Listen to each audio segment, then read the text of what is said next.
Hello and welcome to Views on News. I am Jawad. Tehami. The authorities in Pakistan have decided to launch a new military campaign against terrorists known as Operation Azm-E-Istehkam. Now, while chairing the Central Apex Committee meeting of the National Action Plan, Prime Minister Shehbaz Sharif has said, let me quote him, collective efforts are required to crush the menace of terrorism, unquote. He has also given a firm assurance to provide the necessary equipment and resources to the security forces in the fight against terrorism. Now, this particular decision and this particular move by the authorities in Pakistan comes in the wake of the recent resurgence of terrorism in Pakistan, especially after Afghanistan's takeover by the Taliban back in 2021. A number of heinous terrorist attacks have been carried out here using the Afghan soil by terrorist outfits, predominantly by banned Tehrik Taliban Pakistan. And in the wake of these terrorist attacks, Pakistani authorities had been urging the de facto authorities in Afghanistan, the Taliban, to take concrete action against the banned Tehrik Taliban Pakistan. But there had been a repeated pattern of denial by the de facto authorities in Afghanistan. Now, we also know that Pakistani security forces and law enforcement agencies remain vigilant in carrying out the intelligence-based operations in order to eradicate this particular menace from the country and provide that safety and security to the common citizens also. We'll be taking up for discussion this important decision by the authorities in Pakistan to eliminate the menace of terrorism. We also know for a fact there have been success stories as far as Pakistan's success in eliminating terrorism from the country is concerned in the form of grand operations, including Operation Zarb-e-Azm and Operation Raddul Fasad, to be mentioned from that particular long list of operations against the menace of terrorism. Let me quickly bring in our panelists who are joining us in the studio and online. We are honored to be joined in the studio by Dr.Fida Bazai. He is a security analyst. Dr. Bazai, thank you very much for your time, for being with us on the show tonight. We really appreciate that. Also in the studio will be later on joined by another participant. I'll be introducing her as she joins in. On Skype, we'll also be joined by another participant. I'll be introducing him as he joins in. Let me begin the discussion with you, Dr. Bazai. Now, this particular decision by the Pakistani authorities to launch a new military campaign known as Operation Azm-E-Istehkam against the terrorists in the wake of the recent resurgence of terrorism here in Pakistan. Before going into how this particular operation is going to be carried and what are going to be the strategies, I just want you to elaborate on the success stories from the past, how Pakistani authorities have been going about eliminating the menace of terrorism, particularly in the light of those two grand operations when we talk about Operation Zarb-e-Azm and Operation Raddul Fasad. Thank you, Jawad, for giving me the opportunity to speak on this important issue of military operation and instability and terrorism in Pakistan. I mean, it is extremely necessary for Pakistan to come up with a comprehensive policy, comprehensive counter-terrorism policy. We don't have the option of negotiation anymore.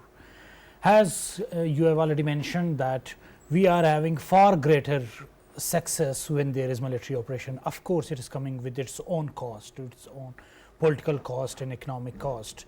But unfortunately, there is no other option. As we have seen that Pakistan was in the middle of a lot of blood, terrorism and economic issues, political instability before Operation Azm-e-Istehkam.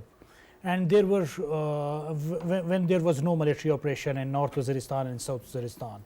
After those two military operations, there was significant reduction in the level of violence in Pakistan.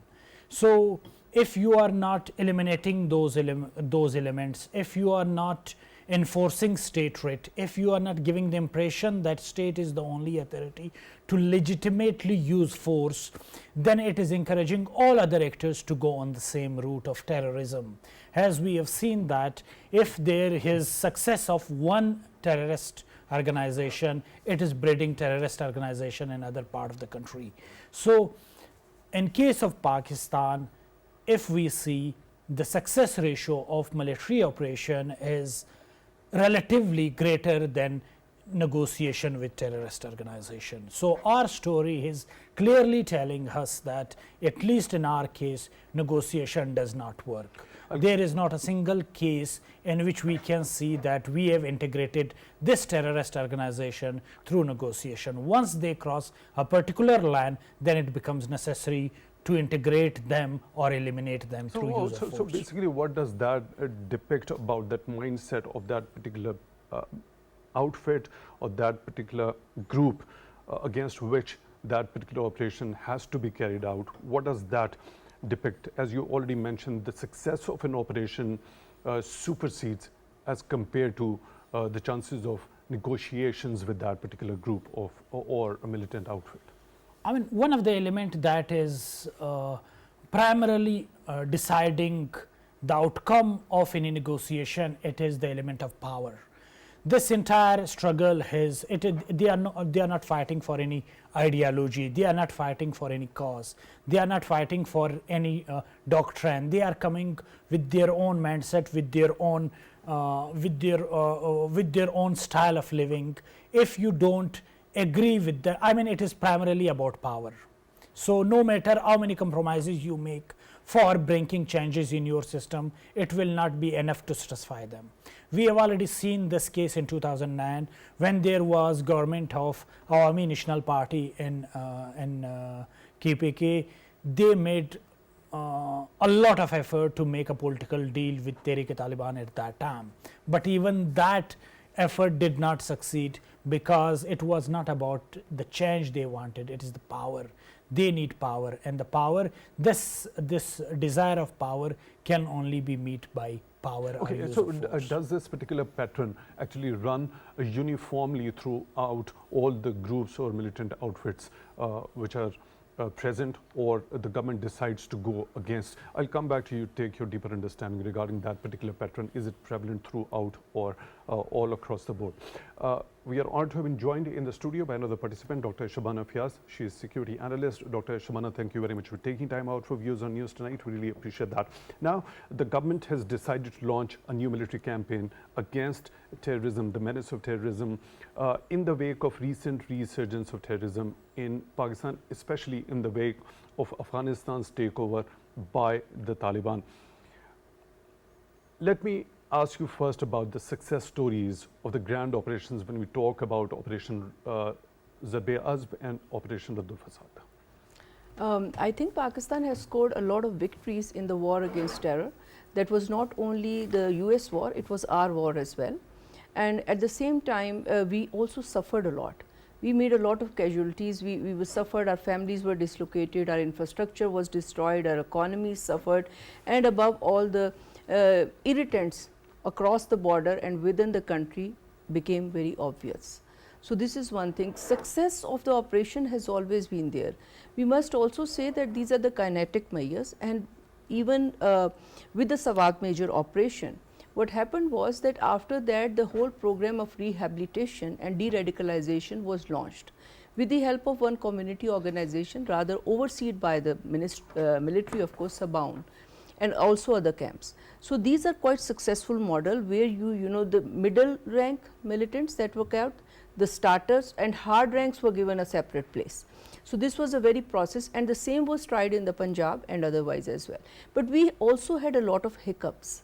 Military operations, military has given, I think the police, military, paramilitary, civilian, all have really suffered because of the extremism, violent radicalization and terrorism, insurgency, militancy, you name it, we have it. So, success stories have been there, but these success stories have also been marked, overshadowed by the lapses. And they are why? Because at times there have been lack of support from the community. Where it has succeeded a lot in Raddul Fasad, in Azm, where the whole society, political, businessmen, youth, tribal, everybody pushed for it. So, that was, and specifically after the APS event in 2019, we had the NAB National Action Plan and others, displayed many gaps in it. So, yes, there is a success story, but the scorecard on the non-kinetic measures has to be filled. There have been a lot of resolutions that are legal and others, but unfortunately are there the balance between the hard and soft measures has to be achieved. It is the resolve of the latest program, or rather an operation that is initially has been part of the IBOs, intelligence based operations across Pakistan. This is very strong commitment, and this is something that is coming out in open that was already there.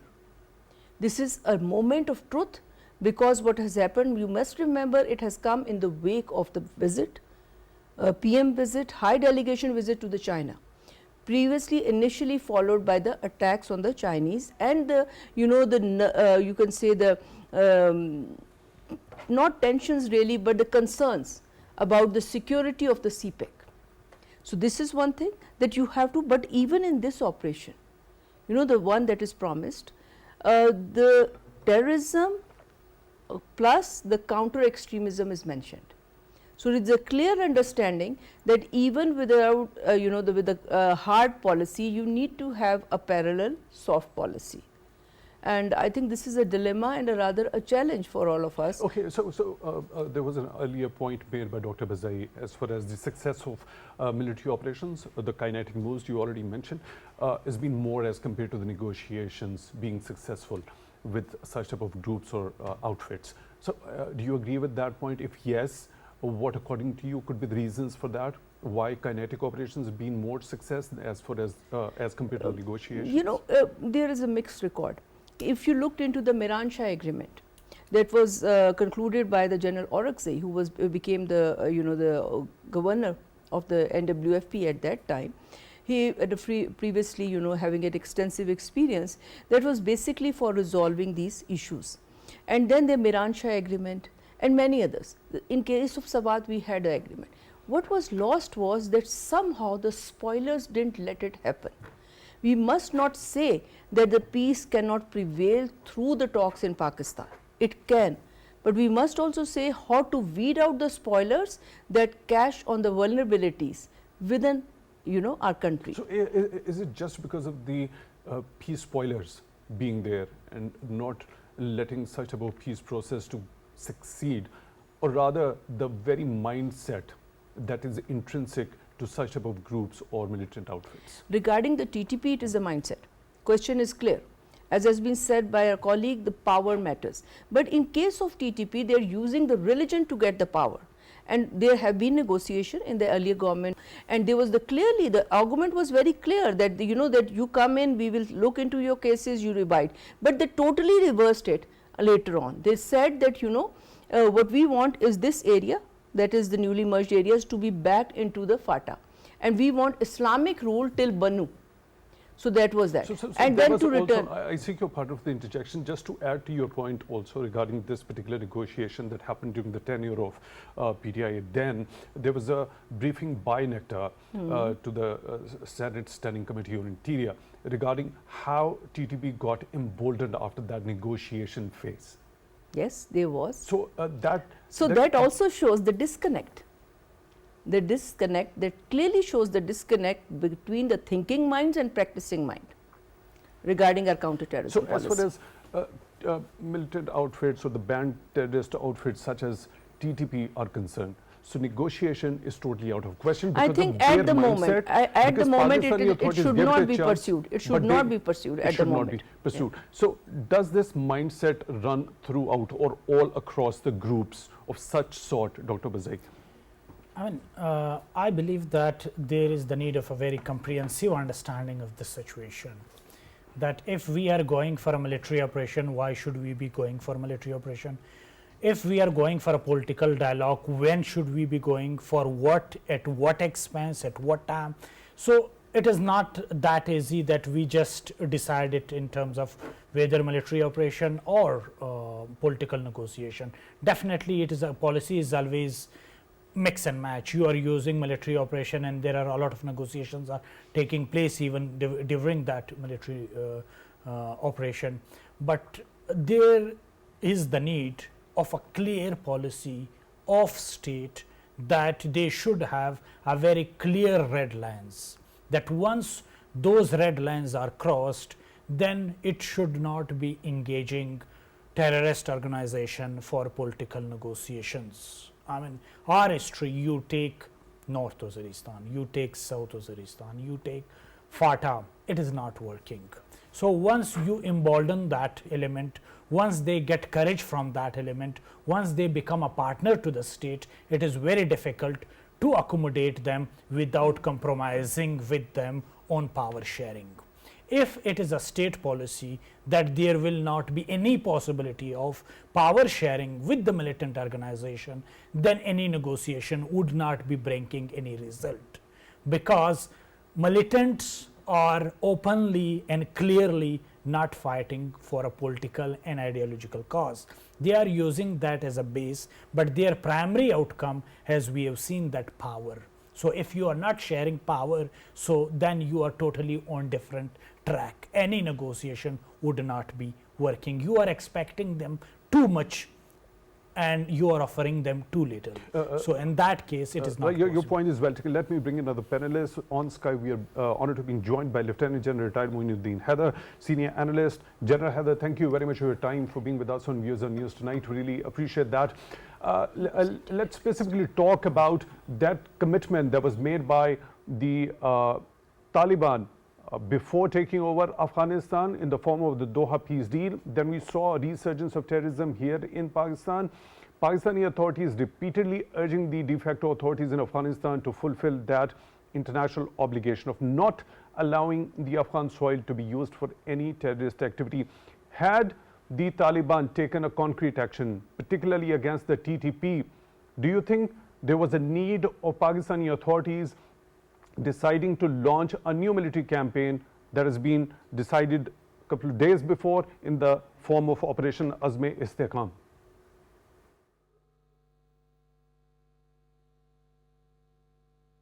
I think we've got a little bit of distortion as far as connection with General Haider is concerned. We'll try to reconnect with him. Now, I think I'm listening to you.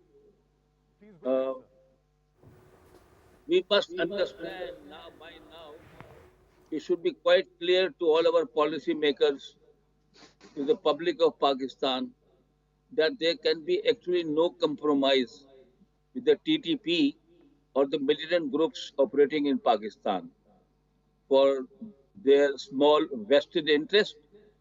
And their vested interest is basically money. They play into the hands of other people. They want to have power and they want to establish their own rules and regulations and then their own legal system. And they're out for anarchy. And secondly, Afghanistan's promises that it will not let its soil be used against any country, especially Pakistan, I think they have not been able to fulfill that promise for various reasons. Because these people, the Tehrik-e-Taliban Pakistan, were fighting alongside the Tehrik-e-Taliban Afghanistan against NATO and American forces, and before that against the Soviet forces. So they have developed their own nexus, they have their own relationships, and they want the same type of system as is prevalent in Afghanistan to be also practiced in Pakistan. Pakistan is a democratic country. We believe in elections. We believe in a democratic government. And secondly, if you see their actions, they are blowing up girls' schools. They are attacking our strategic targets of dams where Chinese workers and engineers are working. So from that point of view, see that they are not friends of Pakistan. They're out to destroy our economy. They're out to destroy our system of working and thinking. We believe in girls' education. They don't believe in girls' education. So secondly, there can be no compromise with them because they don't agree with the constitution of Pakistan. There have been several attempts to hold dialogue and find some common ground, but we have repeatedly failed. Secondly, this Operation Azm and earlier operations, the whole nation was together on that point. Everybody realized that enough is enough, and everybody put in his share of defeating terrorism in Pakistan. The police, the rangers, army, intelligence, and the people at large. They understood that these are no friends of Pakistan. They are disrupting our system, and they're not letting us, have a smooth sailing and peace in Pakistan. So now, out of suddenly this decision has been taken 1 or 2 days back. Last time when this decision was taken, a lot of preparations took place. CTDs were put in place, and I know very fine and very capable professional officers were placed in CTD. Intelligence apparatus was geared up, and everybody put in its share, the police, the rangers, the FC, and everybody, and that is why it was a success. So I think we have to have zero tolerance in this regard. We have to go on and on until we have defeated this menace of terrorism in Pakistan. Now they are in the name of, you have the ugly incident in Sawat the other day, before that in Sargoda, before that in Janawala, before, like this. It's going on, and I think the courts are not giving strong deterrent punishment to these people. And the cases hang on for years and years, and there is no deterrence. So I think we have to gear up all the departments for one single aim, and that is to have peace in Pakistan, and that is to defeat terrorism in Pakistan at all costs. And I That think is we have through, General Haider, that is through only the kinetic means, not through any sort of chance that could be given to negotiations any further from this point onwards. We have given several chances of negotiations during during Imran Khan's regime. Lots of concessions were given to them. Several thousand of them were allowed to come to Pakistan and settle down in a peaceful manner, but they did not do so. They did not follow these points which were agreed upon. They again went to Sawat and they occupied the vantage points and hills, and they wanted to start the Sawat, things again. That is establishing their course and establishing their system. So I mean, they're not reforming. They're not adhering to the rules that are decided, and their negotiations, in which these points are decided, they're still adamant. I think they have to be dealt with strong force and strong hand. Right. Dr. Bazai, now had the Afghan Taliban taken any concrete action, especially against the TTP, operation of such sort wouldn't have been required. What's your understanding? Definitely, they have taken a lot of support and encouragement from what happened in Afghanistan. If there was any political solution of the problem in Afghanistan, it would have been having a different outcome here in Pakistan. They were having influence over them. They were working together. They were in that fight together before. So they had greater influence over the Tehrik-e-Taliban, Pakistan. They could have come up with a mechanism that would have worked here for security as well. But unfortunately, as we have not seen any concrete steps against the TTP there on the other side of the border, we have to take now concrete steps on this side in order to create a stable environment. So I agree, it would not have been needed if there were some tangible steps against TTP in Afghanistan. So now this decision has been made by the authorities. Finally, this kinetic operation is going to be launched. What message has been delivered with the approval of this new military campaign against the terrorists to the terrorists? I mean, Pakistan had been busy with other things in the meanwhile. In the period between that operation and the operation we are starting it now, it is very unfortunate that we do not have consistency in our policy.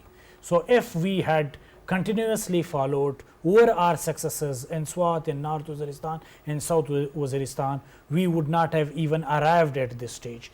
We cannot afford any kind of deviation or distraction from this important issue of security. So security is the utmost important issue. So we are giving a clear message to the terrorist organizations that there would not be any compromise on the political stability, on the security situation in Pakistan. So the message is loud and clear that Pakistan would not be compromising on security inside the country. And ample chances have been given to negotiations also, and because of that mindset or the stubbornness of the terrorist outfits, those negotiations didn't succeed. So it was the onus of the success of those negotiations or peace accords was on the shoulders of those militant outfits.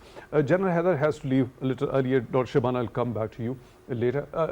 General Haider, when we talk about any kinetic operation of such sort being carried out, we have seen in the recent past that the US in particular had been unequivocally expressing its support for Pakistan in eliminating the menace of terrorism.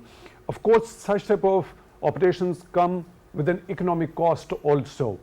Now, the equipment and the provision of the resources to the security forces and law enforcement agencies, what should Pakistan be expecting from the major powers as far as eliminating this menace is concerned? I think we should hope and we should try to involve them, but I'm not quite sure how much help physically or in the way of, equipment and weapons will America be supporting us at one time when their troops were in Afghanistan and NATO forces were there. At that time, they were financially and through weapons, they were helping us. But I think at this point of time, there is no strong indication as such unless they are approached and some negotiations take place. And Afghanistan must realize that why people are not recognizing the Afghan Taliban government, because they still feel that Afghan policies regarding education of women and regarding use of their territory by terrorists and many outfits still being, on the soil of Afghanistan and not serious action taken against them. That is why many countries are not recognizing them. But if Afghanistan realizes that they have suffered enough for a long time, for 40 years or so, and now it's time to bring peace and control these militant outfits and get rid of them from the soil of Afghanistan and make sure that their soil is not used, then Afghanistan can hope for a very good future economically, people cooperating and helping them in many ways to become prosperous. I think they should realize this by now. And as far as we are concerned, we have tried dialogue, we have tried everything, and now we are back to square one. And I think with full preparation, unless we defeat terrorism in Pakistan, we cannot make economic progress. We cannot make, Pakistan a stable and peaceful country, because you have seen that our economic targets, like in Balochistan, in Gwadar, in our dam sites, all have been attacked, and Chinese are very, very, susceptible to the security arrangements in Pakistan, because these people are out all the time to look for them and kill them. And you have seen recently in Bisham that bomb blast took place which killed many Chinese. And I think this has been raised by Chinese high authorities to Pakistan. And it is high time that Pakistan must realize that enough is enough, and now strong action has to be taken. There is no other option available now. We should be very clear. One last quick point I want you to shed a little bit of light upon. Do you expect any sort of a positive outcome as the Taliban are going to participate in the Doha 3 under the auspices of the United Nations that is going to be held at the end of this particular month? In the previous round, they refused to participate, and in the first one, they were not even invited. But as per some media reports, the security is not going to be on the agenda of this particular Doha 3 meeting. So do you expect any substantive outcome out of this? I don't think so. They say that this Doha agreement is between US and Afghanistan, and Pakistan doesn't figure out in those agreements. And we have seen in the recent months their non-cooperation in this field or lukewarm attitude towards controlling militant groups on their side and not cooperating with us. And I think there are many intelligence agencies working in Afghanistan and using these militant groups to destabilize China, Pakistan, Iran, others.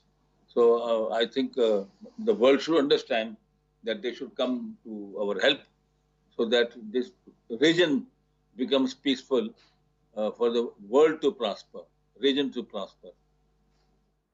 Lieutenant General retired Moin, Haider, senior analyst, joining us on Skype. Thank you very much for being with us on the show tonight. Really appreciate that. Dr. Shabana, now the economic cost of such military campaigns against terrorists, do we expect any sort of help, as we have seen, unequivocal support or unconditional support, a number of times expressed by the US in particular? Do we expect anything coming this time around from them to support Pakistan as far as the provision of equipment and resources to the security forces and law enforcement is concerned? I think if you take it another year back when we had a coalition government under PM Kakar, there were many dialogues, and even before that, and specifically in that era, where US were convinced to some extent that apart from ISIS, the TTP's relevance with ISIS or its challenge as a challenge, and the some seeds of Al-Qaeda groups coming up in Africa and Afghanistan hideouts and Central Asia as well. So it can pose a bigger problem for them as well. Otherwise, the TTP didn't figure much into their equation. Afghan Taliban connection, according to them, with the ideological makeover of the AQIS, that is Al-Qaeda, may threaten them. So these are two different things, layers they want to see. They have offered in the different delegations and still a very, I think, strategic dialogues between the US military and the Pakistan's high-ups is very vibrant and is going on. We also know the defense cooperation also exists to date. Coming to the counterterrorism, the war on terror was a different era. So we were not actually, the US didn't pay us according to the NATO. There are simply many amounts left even today for the Pakistan to be reimbursed, from that end.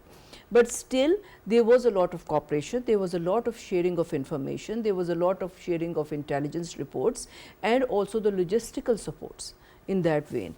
But in this era, I don't think so. There will be much, conditionalities or otherwise, but they are committed to the Pakistan being a stable zone.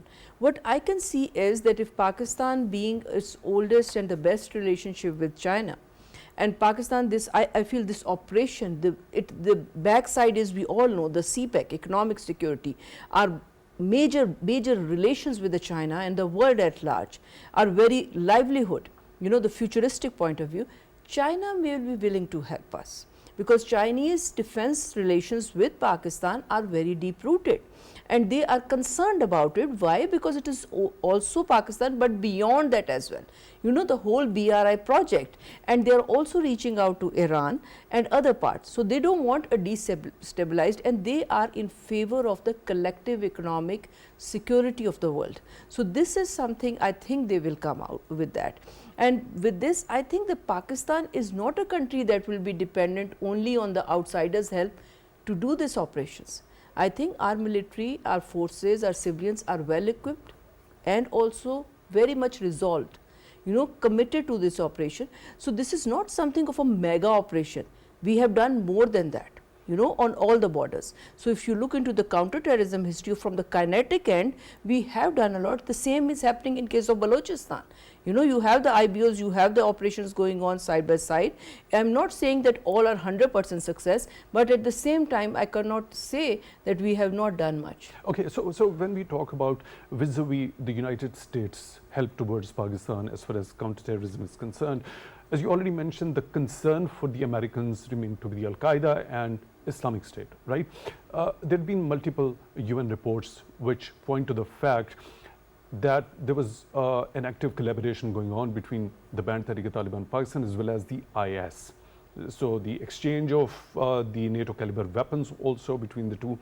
Now, if the IS remains to be a concern for the Americans and TTP is collaborating with the IS, shouldn't it naturally be equally a concern for the Americans that TTP that remains to be a primary concern for Pakistan?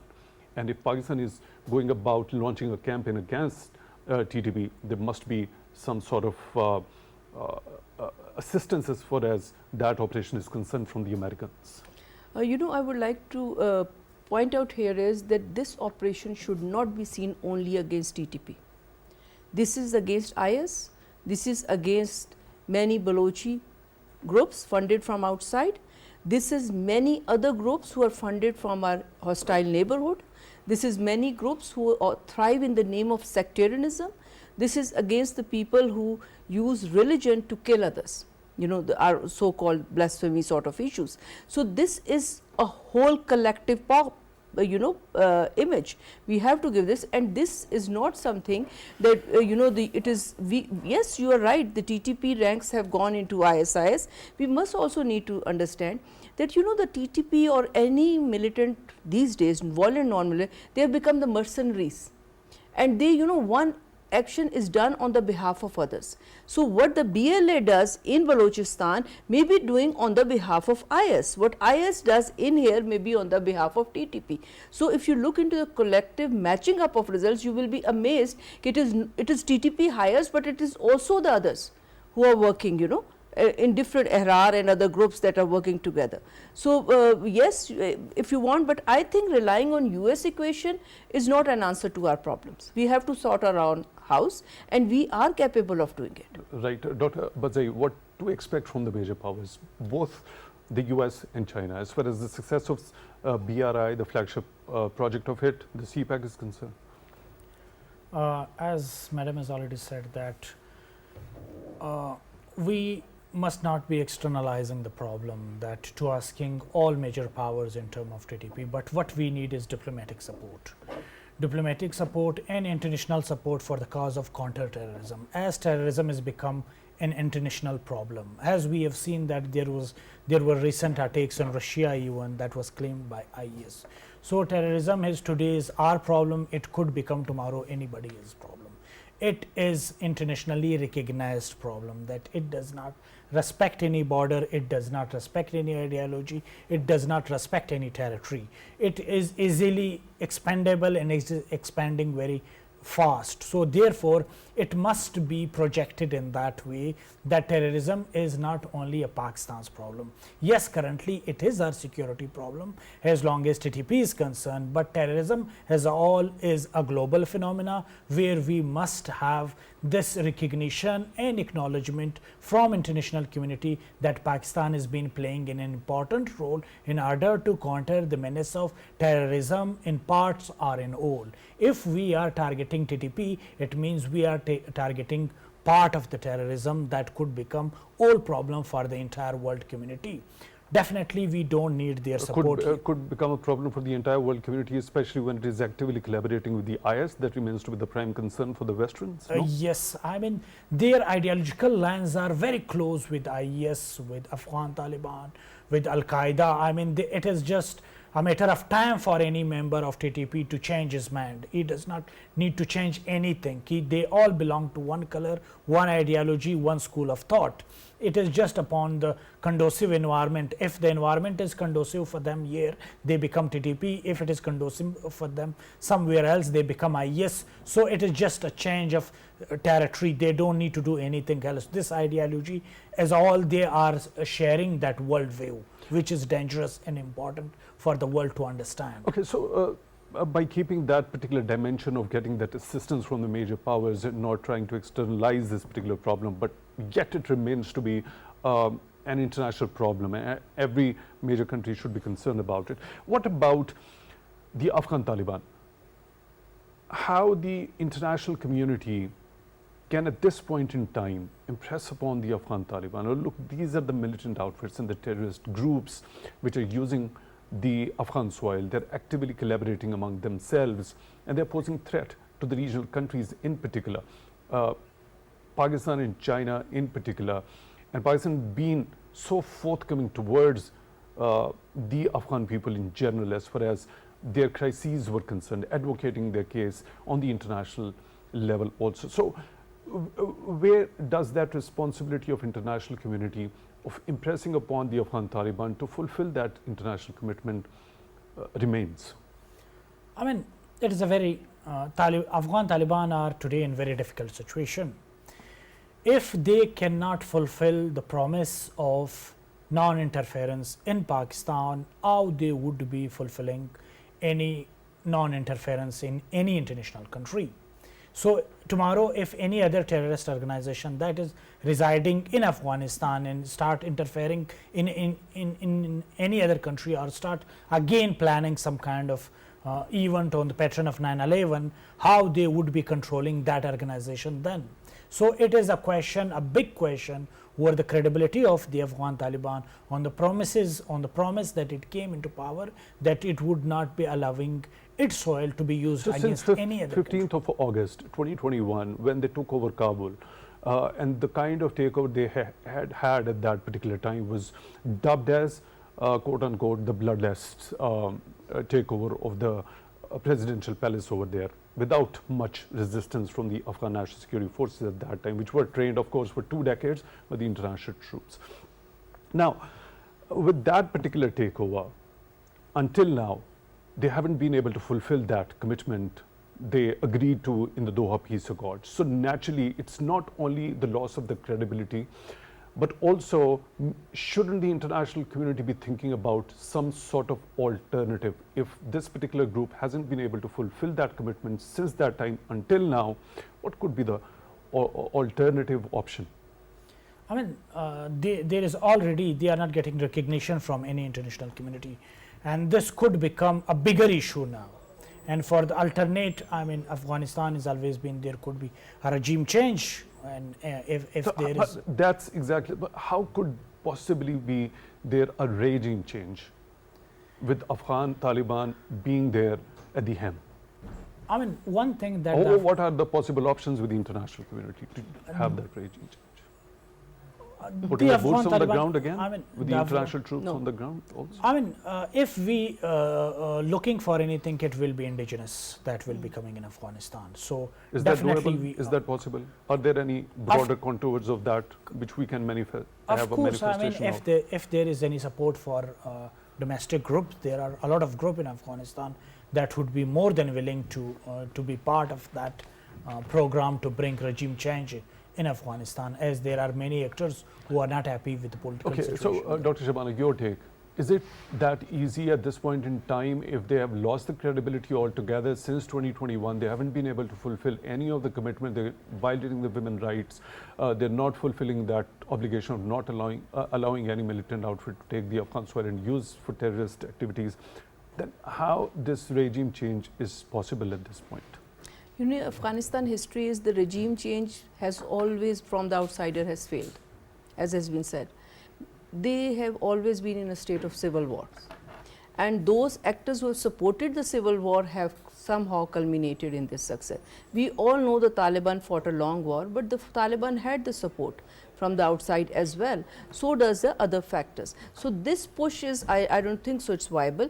Yes, you are right, if a major, God forbid, a major incident like in Russia or otherwise in, God forbid, in China or other happens, there will be an international interference, and that can be led to the civil war or the, you know, the stationing of the other troops on the soil. Right. Unfortunately, we're short of time. Very quick comment regarding, as to, you already mentioned about certain lapses, the lack of support from the communities. We know back in 2014, after APS, there was a national consensus, there was a formulation of the National Action Plan, the 20-point agenda. It was implemented with that letter and spirit. A lot of focus was put into that. Now, with this particular launch of the new operation, how community support could be built, that consensus, that national consensus, in order to go ahead with full force? I think at the moment, political compatibility, political support with the military and the you know, defense security support is very much on the same page. If you look into the coffins that are being raised, one side is our army and the other is the PM. So it clearly shows the picture, everybody's coming to the people at large. The political representatives are the representatives of the people. So it is their job to convince their constituency. Why they tell the other people? I fail to understand, if they have given the vote, why they don't create a resolve within their community to come and work for the Pakistan. So this is a big question, challenge for them. And then is we also need to have a dialogue within the community that somehow is not convinced, or it is confused, or is it silent. So this should be the job of the media, intellectuals, writers, or community workers. Dr. Bazai, your closing comment regarding as to how to garner maximum community support as far as this operation is concerned. I mean, we must be having a very clear understanding that there should not be any, we should not have any politics on the matter of security. So this message should go clear to the people that when it comes to security, there should not be any politics from any side. Dr.Fida Bazai, security analyst, joining us in the studio. Thank you very much for taking time out. And Dr. Shabana Fayyaz, security analyst, thank you very much for your time also for being with us on the show tonight. We really appreciate that. With that, we come to the end of today's show. Till the next one, take good care of yourselves.